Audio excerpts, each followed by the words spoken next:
When you hear the phrase, the Mad King, your mind instantly goes to Game of Thrones. A psychotic tyrant screaming, "Burn them all" from the Iron Throne, while his city turns to ash. But George R.R. Martin didn't just invent that trope out of thin air. He pulled the blueprint straight from history. He based his epic on a real king whose psychological collapse was so absolute, so terrifying, that it plunged his entire country into 3 decades of non-stop bloody civil war. King Henry VI of England. He didn't have dragons. He didn't burn his enemies alive. In fact, his madness was much, much quieter. And honestly, that made it far more destructive. He didn't explode. He imploded. And his sudden, terrifying mental blackout created a power vacuum so massive it birthed the real-life Game of Thrones, the Wars of the Roses. And if you pay close attention today, you're going to realize that almost everything you love about Game of Thrones, from Cersei Lannister's ruthless scheming, to Ned Stark's tragic honor, to the suffocating horror of the Battle of the Bastards, actually happened in real life, right here, under Henry's reign. But here is the crazy part that most historians gloss over. Henry's madness didn't just come out of nowhere. It was a ticking genetic time bomb, passed down from a grandfather who literally believed his own body was made of glass. To understand how King Henry lost his mind and his empire, you have to understand the impossible, crushing weight he was born into. Because Henry VI was doomed before he could even speak his first word. Imagine being handed the reins to the biggest, most ruthless empire in the Western world, when you're exactly 9 months old. That was Henry. His father, Henry V, was an absolute legend. He was the ultimate warrior king, the medieval Captain America who famously crushed the French at the Battle of Agincourt against impossible odds. But in 1422, Henry V died suddenly of dysentery. He left his infant son to inherit not one, but 2 massive kingdoms, England and a huge chunk of France. In fact, Henry VI is the only English king in history to actually be crowned King of France in Paris. But Henry inherited more than just crowns. He inherited a dark genetic legacy. Through his mother, Henry was the grandson of the French king Charles VI. History literally calls him Charles the Mad. He suffered from glass delusion, a terrifying psychiatric condition where he believed his body was made entirely of fragile glass. He had his tailors sew iron rods into his clothes so he wouldn't shatter if someone bumped into him. That was the blood flowing through baby Henry's veins. But as Henry grew up, the English court wasn't worried about his genetics. They were worried about his personality. When you grow up surrounded by ruthless, scheming uncles running the country in your name, you don't grow up to be an alpha warrior. You grow up to be a pawn. His lead tutor was a hardened war veteran who believed the only way to teach a king was through physical beatings. So Henry was essentially bullied into submission by his own staff. He grew up incredibly sweet, deeply pious, and dangerously naive. He hated violence. If someone swore a curse word in front of him, the King of England would literally run out of the room covering his ears. Which is fine if you want to be a monk. But ruling over a court of bloodthirsty warlords? It's a death sentence. And across the channel, a teenage French peasant girl named Joan of Arc was systematically dismantling his empire. Henry desperately needed a backbone. He needed someone to fight his battles for him. So his advisors didn't just find him a wife. They found him the real-life Cersei Lannister, Margaret of Anjou. If you want to know exactly where George R.R. Martin got the inspiration for the Queen of the Seven Kingdoms, look no further. Margaret was a French princess, and she was everything Henry wasn't. She was fierce, highly intelligent, politically ruthless, and fiercely protective of her power. But there was a massive catch. To get Margaret to marry him, Henry made a secret deal. He agreed to give 2 massive, wealthy territories, Maine and Anjou, back to the French. He just handed them over for a wedding ring. When the English nobles found out, the country erupted in absolute fury. And standing at the center of this anger was Richard, the Duke of York. Now, pay close attention to Richard of York. Does the name sound familiar? York, Stark? The phonetic similarity is not an accident. Just like the Starks of Winterfell, the House of York were the tough, highly capable leaders from the north. And just like the Lannisters, the House of Lancaster, Henry's family, were the wealthy, entrenched royals holding on to the throne in the south. Richard of York is the historical blueprint for Ned Stark. He was incredibly rich, a brilliant military commander, and he was disgusted by the corruption of the king's court. Plus, he arguably had a better, more legitimate bloodline claim to the throne than Henry did. Richard looked at Henry and saw a weak, pathetic man-child, and he started saying it out loud. By 1450, the situation in England was critical. The government was broke. The regular people of England finally snapped, leading to Jack Cade's rebellion. Thousands of armed peasants marched on London. And what did King Henry do? He literally ran away. He packed his bags and fled the capital, leaving his officials to be hunted down and decapitated by the mob.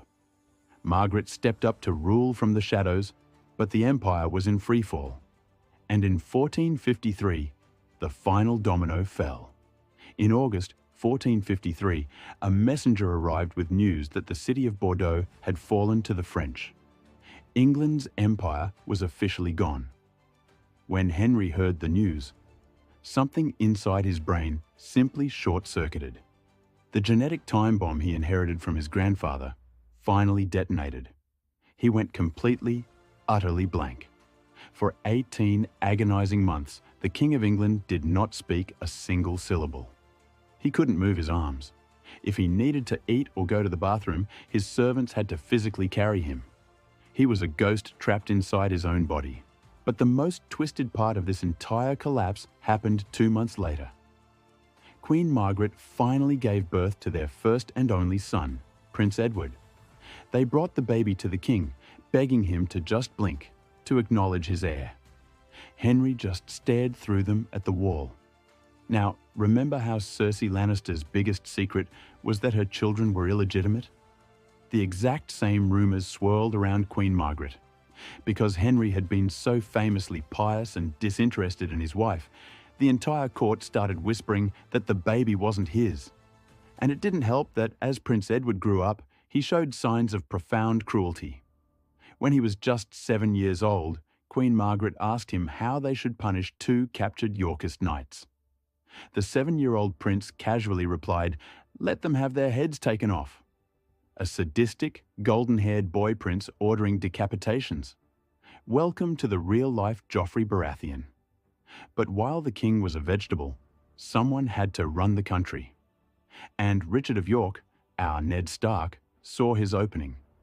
Richard used his influence to have himself declared protector of the realm. In Game of Thrones terms, he became Hand of the King. And Queen Margaret hated him for it.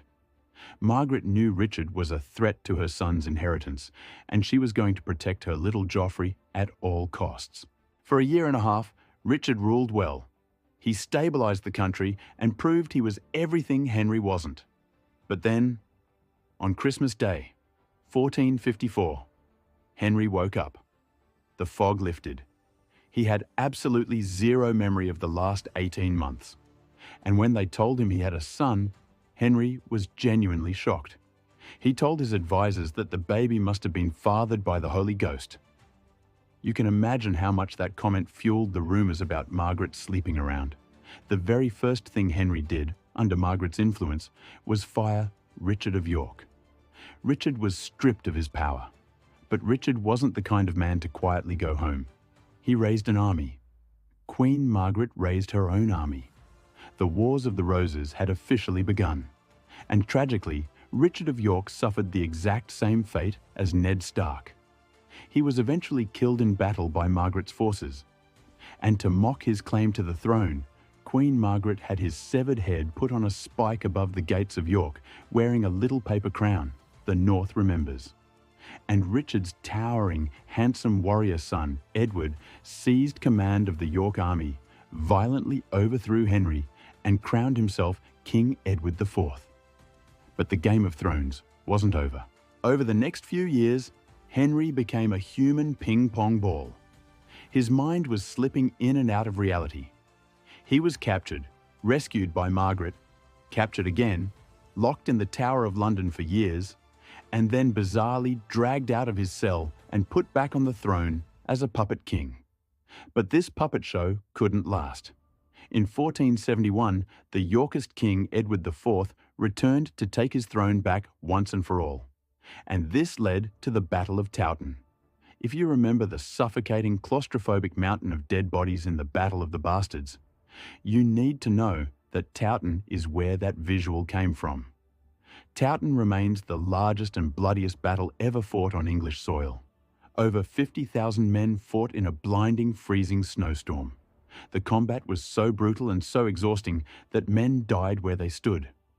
The bodies piled up so high that soldiers had to physically climb over walls of corpses to keep fighting. It's estimated that 28,000 men were slaughtered in a single day. The local river literally ran red with blood for miles. Henry's forces were utterly annihilated. Shortly after, his ruthless Queen Margaret was finally captured. And worst of all, their only son, the cruel Prince Edward, was slaughtered on the battlefield. With his heir dead, Henry was no longer a valuable political hostage. He was a loose end. On the night of May 21st, 1471, King Henry VI was in his cell in the Tower of London, kneeling at his private altar to pray. The next morning, he was dead. The official press release from the Yorkist king claimed that Henry died of pure displeasure and melancholy. Basically, he died of a broken heart. But in 1910, historians exhumed Henry's skeleton. They found his skull had been violently caved in, and his hair was matted with blood. The man of peace met a bloody, brutal end, murdered by an assassin while he prayed.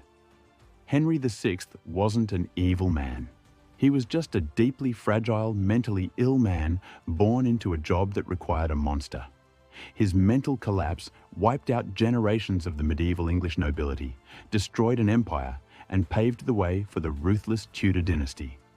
History remembers him as a catastrophic failure. But maybe the real madness wasn't inside Henry's mind. Maybe the true madness was a political system that put the fate of millions of lives on the shoulders of a man who just wanted to be left alone to read his books. But listen, if you thought Henry's story was wild, you haven't seen anything yet. The woman pulling the strings, his wife, Queen Margaret of Anjou, makes Cersei Lannister look like an amateur. If you want me to cover her incredible story next, drop a she-wolf in the comments down below. Make sure you hit that subscribe button so you don't miss our videos. Thanks for watching, and I'll see you in the next one.